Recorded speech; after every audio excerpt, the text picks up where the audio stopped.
Hi everyone. So in this video we're going to be talking about what is cloud computing, and we'll see the benefits, advantages, and the different types of cloud computing as well. So let's begin.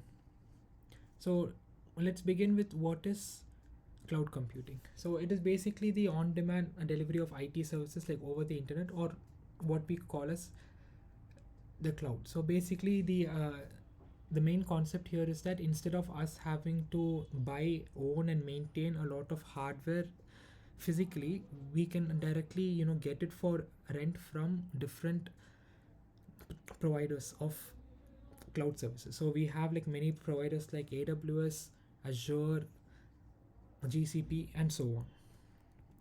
So what are the benefits of using the cloud as to instead of owning the own hardware by yourself? So the first advantage is that cost efficiency. So the thing is that we don't have to have any upfront costs. So what it means is that, let's say you need to host a website, you don't need to purchase a server and then have and maintain that server by yourself. So here we can just take that infrastructure up for rent over the internet. So there are no upfront costs, as well as it's a pay as you go type model. So which means that you only pay for what you use. So if you use only a certain amount of compute capacity on the cloud, you only pay for that. As well as you have reduced operational costs as well, which means that overall, in case you need to you know it reduces the cost of managing the hardware by yourself.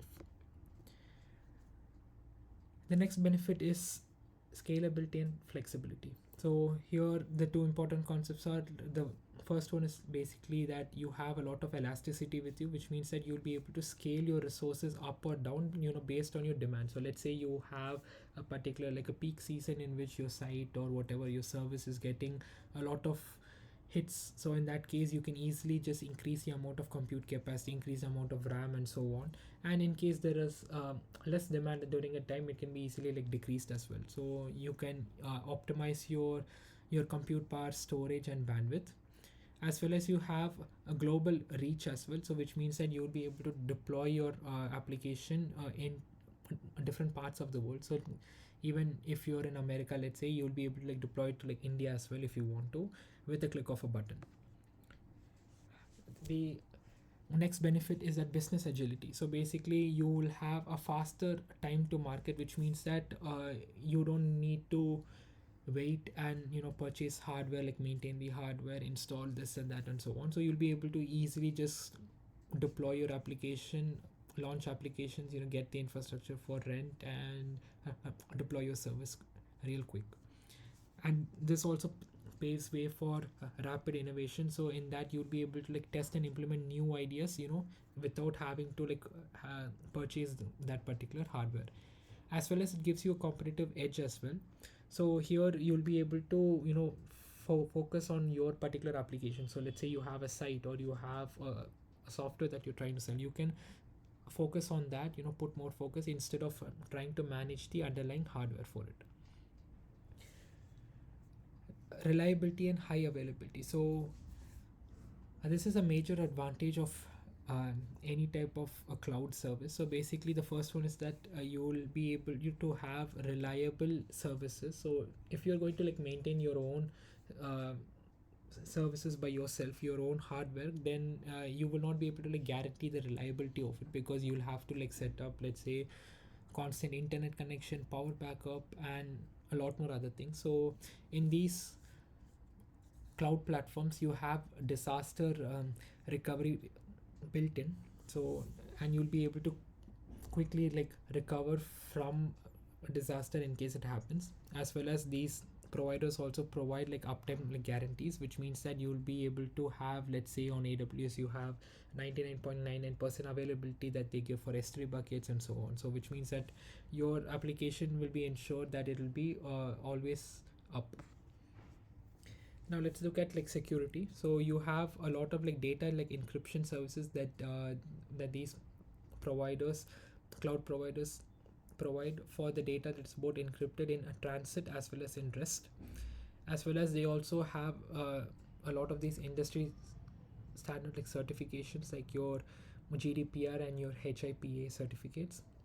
And these cloud providers also provide automated security updates, so which means that they themselves will handle the patches for that particular OS and so on, which will save up a lot of time, and also it's much more secure as well. Now looking at performance optimization, you have like as mentioned, all of these cloud providers have data centers all over the globe, so you'll be able to deploy your application to whichever part of the world, or whichever part of the world where your customers are at that moment, as well as you'll be able to easily manage your resources from like say a single dashboard. Now let's look at the types of cloud computing. So the first one is infrastructure as a service, which is basically the IaaS, which is so here you'll be able to manage the particular servers by yourself, and you don't need to uh, and here it gives you the highest amount of flexibility and control over your IT resources. So this is basically what we like most IT people are aware of. Here you have complete control over the infrastructure, the OS, the software, and everything else that you want to install on it. The next time is basically a platform as a service. So here it removes the need for you to like manage the underlying infrastructure. So basically your hardware as well as your OS. So here you'll be able to just focus on deploying and managing your particular application. So let's say you have a software that you want to deploy. You don't need to manage the underlying OS and the infrastructure. You can just focus on like deploying that application. And now looking at software as a service, so here you don't need to be concerned about both the hardware as well as the software. So this is like a complete product that is managed by that particular service provider. And so let's say you have web-based mail, which is like a popular end-to-end SaaS-based an application. So thank you for looking into this video, and I'll see you in the next one.